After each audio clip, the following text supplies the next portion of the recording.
Hello, everybody. Welcome to the Babylon Bee interview show. I'm Kyle Mann. I'm Ethan Nicole. And today we're joined by Representative Dan Crenshaw, everyone's favorite Eyepatched congressman. Yeah, you just tell people, I'm talking to the Congressman Dan Crenshaw. And they're like, the guy with the Eyepatch. Oh, that guy? Whoa, that's awesome. Yeah, exactly. That's what leads me to like, I guess I want to know just up front, like, do you feel like, because there's obviously disadvantages to have missing an eye, but is there advantages to having an eye patch?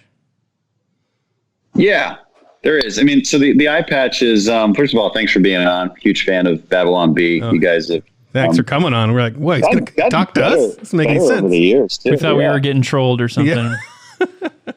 Yeah.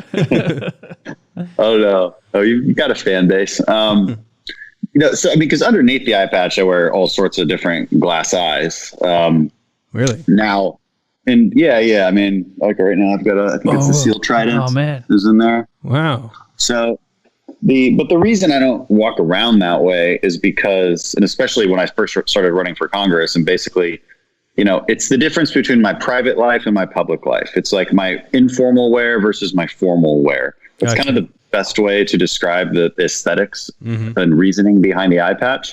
Because if I'm taking pictures all the time, the glass eyes don't look good. Like they look weird in pictures because you can't tell that it's some cool secret symbol.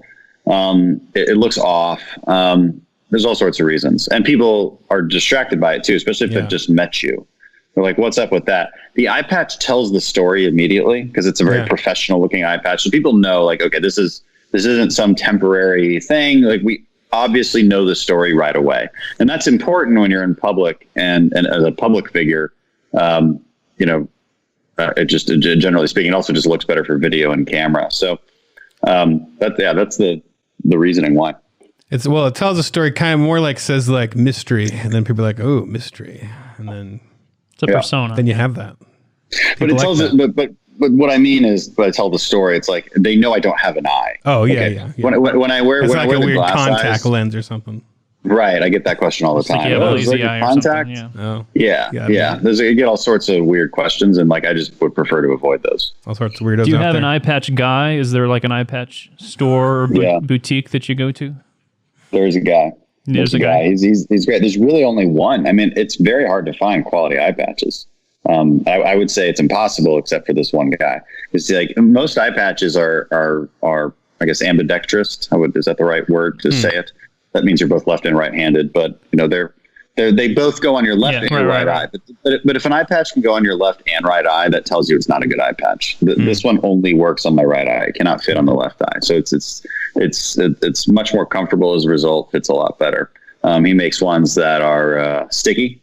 So you can put like little stickers on them, makes them like, so you don't have the strap around your head. Yeah, just as it gets hotter it gets hotter in the summer, I start to wear those more. So there's just no strap on there. We don't want to talk about your eye patch the whole time. I am curious, are you at the level now of fame and fortune that you have an eye patch like Butler that just puts it on you and like dusts it and has a selection for you? I am not. He'll get there. It would probably. I don't think I'll ever be there. It would be more annoying than it would be useful. I think. So now what do you really want to talk about? Well, I wanted to say that Dan Crenshaw is the representative for Texas' second congressional district, and he's the author of Fortitude, American Resilience in the Era of Outrage. Now, Dan, every time we bring someone on, we get angry comments, like especially people that have... people high profile type people like you that like a lot of people, especially conspiracy theorists, pay a lot of attention to. Yeah. You can tell they follow that person everywhere they go, and then they leave these comments like, what about blah, blah, blah, and they post these links, and like, oh, these people are sucking blood, or like, so what do you predict? Sorry, I stole your question. Go ahead. Though I did think of it. You did write this question. What do you predict the crazy people that under this video will say without even watching it? They'll just they'll post, Dan Crenshaw is part of the, I don't know, lizard family or something. The ones we get often, that's a funny question. So what are the conspiracy theorists going to post after they see me on your show? They're going to see that the haters will post, there's one guy that's really, it's like, what is the title? He created this like headline and so it looks like a headline in an article, but it's like Dan Crenshaw loses eye after kidney stone shoots out of his, but it's like, it's much more crude than that. Like it's way worse. Okay. You think of like a much worse insult, and that's what it is. It's like kind of, I'm just impressed by how quickly he's always on any Twitter comments. You'll get you'll get just you'll get a bunch of pictures of like my district, as if like I draw my own district. You'll get stuff like that. Who knows? It depends on what type of conspiracist I think you're referring to. It's hard to say these days. They're all over the place. Yeah, I'm amazed at how quickly they can reply. Like they just sit on Twitter all day and search for your name or something. Mm-hmm. It's wild. Obsessed with me. So, but this is kind of the area where we're in, is this outrage and cancel culture thing. Mm-hmm. So I don't know. Have you had any experience with cancel culture? What do you think we should do about stuff like that? What can be done? I mean, on a serious note, it's a pretty deep cultural problem. This like, there's a couple needs that the American culture seems to have. One is that the government takes care of everything for them, that all problems are solvable by a centralized power in Washington. You're seeing this constantly with COVID-19, as if the president's actions can slow a spread of a virus that is fundamentally transmitted person to person, and therefore interactions that people take on a personal level. This is, and so people are looking for him to tell them what they can and can't do. That's actually a bit ridiculous, really. It's with the people calling for universal lockdowns of everything. Yeah. I ask people, like, why do you need me as a government to tell you where you can and can't go eat? Mm-hmm. Why? Can't you decide that? It's one thing to cancel big events, which I think is appropriate, from a government level, but the extreme reaction of canceling all business and all work, I think was it's a product of a cultural tendency to desire full safety at any cost over anything, and that's not a healthy, nor is it a logical way to be. And the other thing that we're seem obsessed with as a culture is telling other people what to do. Mm-hmm. And this is probably the more dangerous one. So the first problem, the cultural problem, it results in the shedding of any personal responsibility, and it results in an increasingly totalitarian society. Mm-hmm. The second problem also results in an increasingly totalitarian society, but it also results in extreme divisiveness, because gaining control of the reins of government becomes the end-all be-all. It becomes life or death, because our culture says that whoever is in control has to tell everybody what to do. Mm-hmm. And so this outcome is 51% of the population with complete control over the rest of the 49%. That's very divisive. It will lead to really, really strong divisions in this country. It already is, because we don't just let each other live the way they want to live. And you see this in the coronavirus pandemic. You see it all over. It's troubling. Mm-hmm. It's hard for me to imagine a human being that thinks that highly of themselves, that if they just had all this power, they'd fix everything. Like, it is what to be able to make everybody do what they want, right? I like people that want to give people the freedom to do what they want to do, but somebody that has that, I don't know, you don't have to name names, but do you like, you ever bump into somebody in Washington, you're like, oh man, if that guy had too much power, it'd be scary.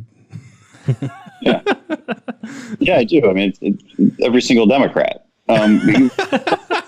Democrats fundamentally, it's fundamentally what they believe. Yeah. And they're open about this. This isn't controversial to say this. This is long held progressive ideology. Ever since Woodrow Wilson, the father of progressivism, brought it into light, he said, they think the Constitution is outdated. They think that states' rights are racist. Mm-hmm. They think that basically expert-driven, science-driven governorship from the top is the best way to run a society.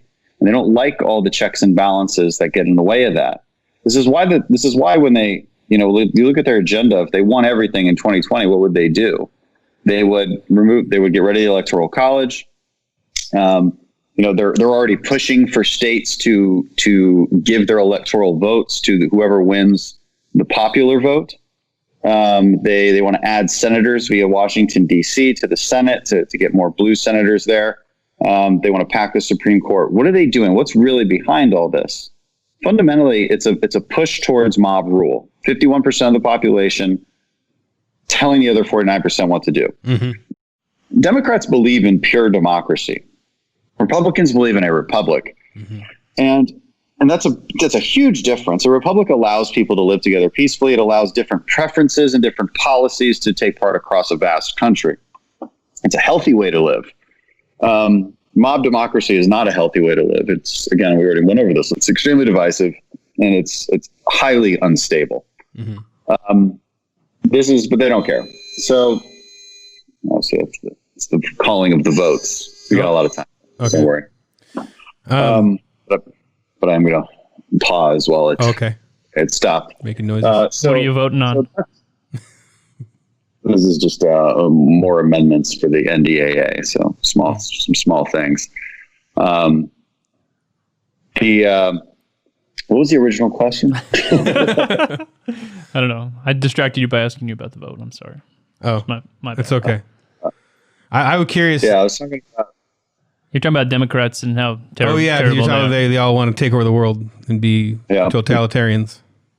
Yeah. Okay. Well, I think I finished that thought. I'm curious. Before you went into the Congress, do you think you were more partisan in your own heart and mind before or after you joined Congress? Did it push you? Which direction do you think it pushed you in? Yeah, I'm a little bit more cynical. I don't know if more partisan. Partisan. You need to define partisanship. Yeah, partisan when we use that word. And here's how I actually define it, because I'm deeply principled, so I'm just not going to agree with Democrats on a number of things. Does that make me a partisan? I don't think so. The way I tend to define partisanship, because it's such a bad word. Yeah. And so the definition should be bad. Just because you refuse to agree with somebody, I don't think that makes you bad. It just makes you maybe stubborn, maybe principled. Mm-hmm. Maybe you just refuse to agree. Is that partisanship? I think partisanship is saying one thing in public and another thing in private. And so I accuse Democrats of partisanship constantly because I see their actions as being wholly dishonest. So if you're saying things that are lies for the sake of political opportunism and political one-upsmanship, that's pretty partisan. And also, if I talk to you in private and you're like, honestly, totally agree with you, but in public you're voting a different way, that's partisanship. That's pure party loyalty against which even you believe. So that partisanship I don't see very often on the Republican side. If we were in the majority, maybe. So there is dynamics that occur when somebody's in the majority and the minority. But I see it very often on the Democrat side. All these supposedly moderate Democrats that got elected and now freshmen, they vote for an incredibly radical leftist agenda. 90-something% with Pelosi's agenda on all the big bills, they vote for them. Mm-hmm. But then they come home and they talk this very moderate talk. You can't even tell which side of the aisle they're on. They're just all about the nice things, and because they know that voters don't actually know what they're voting on. So people really got to look this stuff up and understand how radical these agendas are. They're deep. They're very bad for the economy.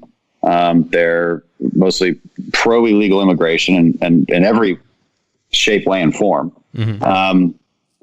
We could go down a whole list of eliminating freedoms and constricting economic growth is basically the summary of the agenda. But you wouldn't know that by how they talk to their constituents. So, I'm definitely more cynical because I've seen that over and over and over again over the past couple of years. And so it's not great. Doesn't mean you don't have friends on the other side that you can work with. But it's tough to work together on the bigger issues because we have totally different goals. Yeah. So that's the first question. Like, why can't you guys compromise is always the question we get. And I say, well, you first have to ask if we even have the same goals. Mm-hmm. You can't compromise when you don't have the same goals. So I think there are examples of maybe good potential compromises, even in healthcare and maybe poverty measures or reduction. I would assume we have the same goals. So you can imagine better compromises there, even though they don't really seem to be happening. But like on immigration, for instance, we don't have the same goals at all. The Democrats actually want more illegal immigration, and that's there's a lot of evidence for that. It's in all of their policy proposals. So, and we want the opposite. Therefore, there is no compromise. Mm-hmm. Like somebody just has to win. I guess my main question was really that all of us are outside of Congress, and we kind of have a perception of those people and what they're like, and we think, and we probably have our position, and then. How did it shift once you became among them and you're more they're in your face now, you're smelling the breath, they're alive. Not really. Did it shift at all? No, I don't think so. It's, again, you make friends and you make enemies, just like anywhere else. I was certainly disappointed by the behavior of some and, but again, became friends with others on the other side. So it like any other institution, it's a matter of personalities oftentimes. Gotcha. Well, you're talking about how the solution to everything isn't like the government just coming down and decreeing things. So when you talk about something like COVID-19, where, a lot of people are recommending the medical experts are recommending social distancing, masks, shutting some things down. What is the solution? Is it Americans having to take responsibility? I mean, can we trust that? What's the right answer there? I know we've seen a lot of people, like you see Democrats slamming the southern states and pulling out figures, and you see Republicans slamming New York and slamming New York and New Jersey's numbers. What's the solution? Is it more freedom? Is it just people doing their part on a grassroots level? Yeah, I mean, you asked something in that question, which was, well, can we trust people? My answer to that is you don't have a choice. Mm-hmm. You don't have a choice. The problem is we ask that question as if it's a choice. You don't get to, unless you're China or Russia, you don't get to ask that question. You don't have a choice to trust people to an extent, because you can lock down their businesses. Well, what's next? You're gonna weld their doors shut in their home so they don't go to their neighbor's house and hang out and drink wine? Like the Chinese do that. Mm-hmm. And so we don't have a choice but to trust people. We have to have a much more sober conversation about what the role of government is and what we're capable of actually implementing. And we've not had a responsible conversation like that at all. We say, well, the scientists say this, therefore we do it. Listen to the science. Okay. First of all, a lot of scientists disagree. First of all, the science is messy on this, especially in real time on a virus that we don't really understand that well. The science is messy, always has been. And scientists disagree. Doctors disagree. So that's the first thing. The second thing is there is no scientific, even if they all agree, there is no scientific formula for public policy. That's never how public policy works. You take data and you take the science, and then it informs your decisions on a policy level in which you're taking in other considerations as well. Healthcare aspects aside from COVID, domestic abuse, education, job loss, how that job loss affects public health, affects long-term growth, affects people's lives. You can measure these things. And you need to be able to in a sober way, measure the costs and benefits. And many of our leaders have utterly failed to do that, right? So instead because what do they want to, the thing they're most afraid of being accused of is not taking enough action. Again, what did I say before? One of the cultural tenets of our modern society is the demand for action no matter what. It's it's bad. It's not good to always be demanding that. It's thoughtless. It's an emotional reaction. And many politicians are very willing to give in to that, because, and especially Democrat politicians, they will always give in to the emotional whims of the people. They do not, because they do not govern with any sort of limiting principles in mind. They don't care. And so that's why you're seeing California immediately shut down again. They never really opened up, but immediately shut down again. You're seeing Texas say, no, we're going to stay the course. Because if we actually listen to science, if we actually listen to the studies, all of the studies, not just the ones that are the scariest, you come away with a bit more of a balanced approach, a targeted approach. You know, there's a lot in between doing nothing and just, you know, and doing all of it, right? Universal lockdowns. There's a lot in between. But we're still canceling big events. You know, governor did close down bars. I think restrictions on bars would have been more appropriate as opposed to the mass shutdown of them. Because again, what are you doing with universal lockdowns? You're compiling a whole series of problems on top of the first problem. And our policymakers just completely and utterly ignore that. They ignore all those other problems, even though they're right in front of our faces. They're severe. The cost of shutting down schools is severe. And the benefits are almost non-existent. I mean, just given all the science that we know about how this transmits among children. So our policymakers are showing a complete inability to think logically and with sound reasoning. And I've just been blown away by it. Again, targeted efforts in Texas are already flattening the hospitalization rate. In Houston, the hospitalization rate is now negative, unless that changed today. Did it change today? I don't know. You can check that out. It's been negative for days now. That's the trend. In Texas, it's been flattening wildly. And the reality is people take micro actions as they see the pandemic get worse. And that will naturally, you know, they're less likely to do things as they see in the news. There's more cases. And that's going to be the most efficient way to deal with a pandemic. It just is. And it doesn't make people feel good because it's not their first emotional reaction, but it is the most realistic reaction. And so if we're going to mobilize efforts, they need to be towards hospital capacity. You know, if our hospitals are close to being overrun, you can build out more bed space quite easily, actually. And in Texas, to be honest, we've just never been in a situation where we're close to running out of bed space. We're fortunate. If we were really, truly at that situation, you could make a better argument for a periodic lockdown. But we're just not even close to that. And now it looks like we won't be. So, you know, these are the kind of, you rarely hear a widespread consideration of all factors when having this discussion. And it's a real travesty for the human, because the entire human race basically reacted this way. Although I think we in America have made it far more politicized and far more vitriolic than it really needed to be. I'm very disappointed in how we've done that. Our governor has banned us from singing in churches. Yeah. So, well, even go to church, really. I mean, well, can you go to church now? Or is it locked? I think you can go to church outside. Outside in the parking lot. But you can't sing. No singing in churches. Don't. See, this is the kind of stuff, and you know, I remember in California they were arresting a guy for surfing or paddle boarding or something, or just running on the beach by alone. himself out in the middle of the ocean. Spreading. You know, this is nonsense. This is anti-science nonsense. And I think this is very frustrating for people because they know that that doesn't matter. And then the mayor of LA is immediately marching with protesters with hundreds of thousands of people, or let's say tens of, I don't know how many people are on the streets, but a lot, tens of thousands at the very least. What's happening in Portland right now, it's the same thing. And so, you know, people sense some deep hypocrisy there, and it's makes them even more anxious and more upset about the entire thing. What's the deal with Portland? I saw people getting kidnapped and burning. There was that secret police thing people were saying. I missed that. Federal agents were showing up and throwing people into vans. Throwing protesters I didn't know what to think vans. about it because I don't know, you know, I don't know. Is that the right response? Is that something that... is that real? Yeah. What is that?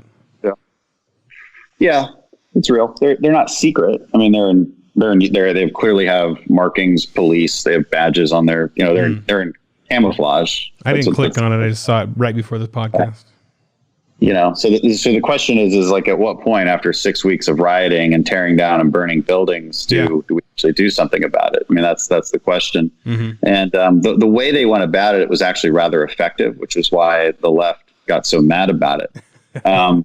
Because what they didn't do was show up with a bunch of riot police with shields and just like marching down the street. The protesters. They didn't do that.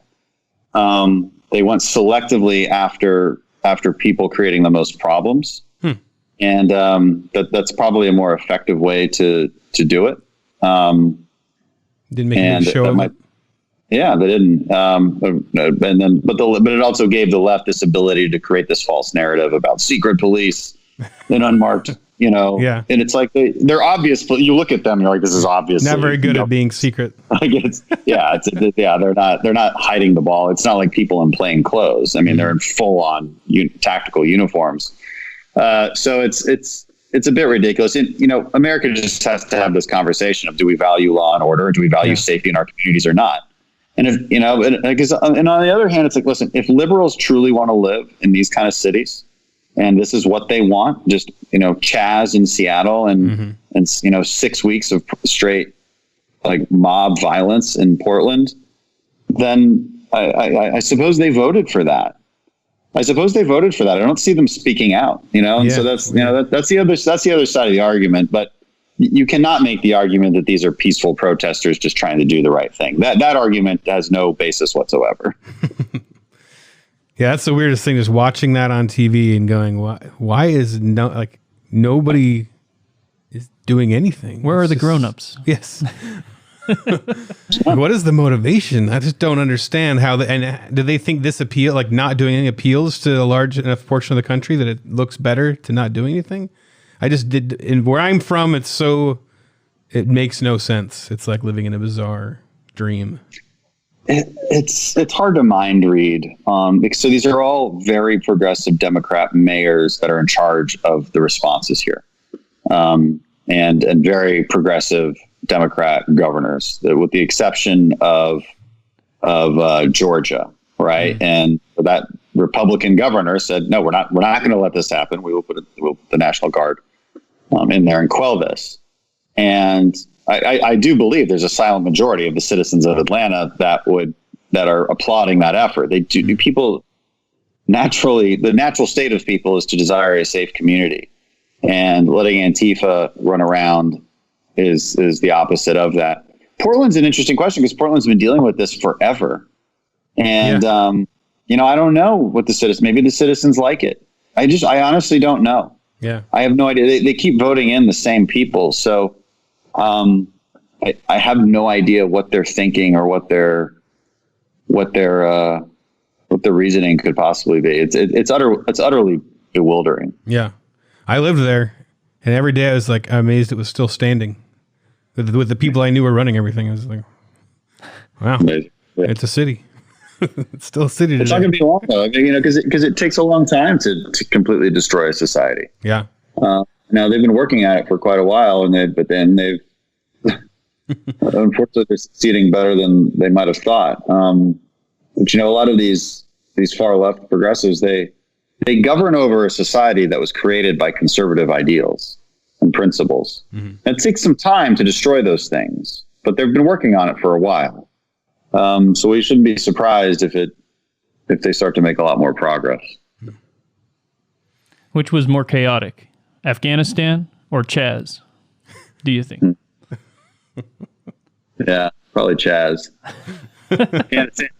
Afghanistan is far more predictable, But did they have an indigenous garden? Well, they certainly do. I guess they're all indigenous there. Yeah, everything's lots of gardening going on. Do you regret giving Pete Davidson a spotlight and making him a celebrity? No, I mean he was already kind of what? He said he regretted it. Playing. Oh, that's right. Because for me, I had not heard of him until I heard about your story, and then I still. I hadn't heard of him. His narrative. Yeah. I never heard of him either until he did what he did. Most people probably hadn't. I mean, he was more famous than I was at the time, but it doesn't mean he was super famous. Obviously, just in some circles. But his Netflix special was a little weird. I didn't want. Yeah, it was just his comments. That's where he apologized. Talk about you. That's where he apologized for the apology. Oh, okay. Right. It was, but it wasn't funny. Again, I think comedy should always push the boundaries as far as possible, but as long as it's actually funny. That should just be the only rule. If the joke falls flat, then maybe you can slam somebody for being offensive. But if the joke is good, obviously there's a lot of good comedians, talented comedians that manage to do this. Joe Rogan and Dave Chappelle, they push the boundaries all right, but it's funny and you can't help but laugh. Pete Davidson, for instance. Pete Davidson has had trouble with that. It's like, are you looking for laughter or are you looking for clapter? And I would ask the same thing of our late night comedy hosts. They're mostly looking for clapter. They just go up there and they say some mean thing about conservatives, and then people clap, and they're like, "This is comedy." It's not comedy. You're just making political points, and I don't know why Pete did that. Kind of ruined a good moment. Like nobody felt good about it. So what was the point? Yeah, I don't know why I couldn't just let it rest like it was. It was great. Do the congressmen all have like a group chat and you guys all text each other Babylon Bee articles? Sometimes. It happens. All right. You ever seen anybody's head explode on the other side? No. They don't have, the left isn't funny. Yeah, they can't. It kind of goes back to what I was saying. Like they're not funny people. They can't do comedy. And they can't do satire. I mean, name one like funny left wings. I don't think. I could be wrong. Maybe is there an opposite of the Babylon Bee? Well, the Onion. The Onion, yeah. But the Onion kind of hits everything. Is the Onion? Yeah, well, the Onion doesn't say the left wing. Yeah, they're all a lot of left wing media. They don't say they are. But I mean, you can only assume that most of the writers there are. But they generally have a left leaning bias for sure. But they don't go completely. Just like we mock Trump sometimes, and we try not to be completely. Yeah. We're not straight up wearing our red caps. That's what I was wondering. Would you ever wear a MAGA eye patch? I don't have a MAGA eye patch. Sad. Just kidding. No pressure on that. I wouldn't wear it. Send me a Babylon Bee eye patch. I'll wear that. All right, we'll do that. We were talking like today. Dan, write that down. If you have to wear a face mask and an eye patch, it must feel like you might as well just like wrap a big cloth around your face and cut a hole out at that point. It's just enough. It's enough with all the straps. Somebody said that today. They're like, you're almost done. If the other eye goes, it'll just be the whole. You could use a bra and just have one here and one here. Thanks. Diagonal bra. That would look way better, of course, than my current look. It'd be a more progressive look. It'd be something. Coming up next for Babylon Bee subscribers. I'm not good at these. You can just be as quick as you want, or just say pass.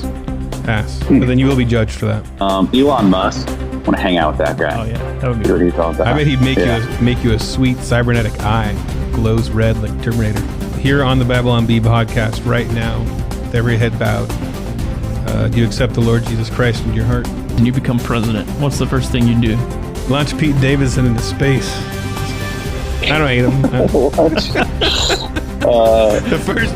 Enjoying this hard-hitting interview? Become a Babylon Bee subscriber to hear the rest of this conversation. Go to babylonbee.com/plans for full-length, ad-free podcasts. Kyle and Ethan would like to thank Seth Dillon for paying the bills, Adam Ford for creating their job, the other writers for tirelessly pitching headlines, the subscribers, and you, the listener. Until next time, this is Dave D'Andrea, the voice of the Babylon Bee.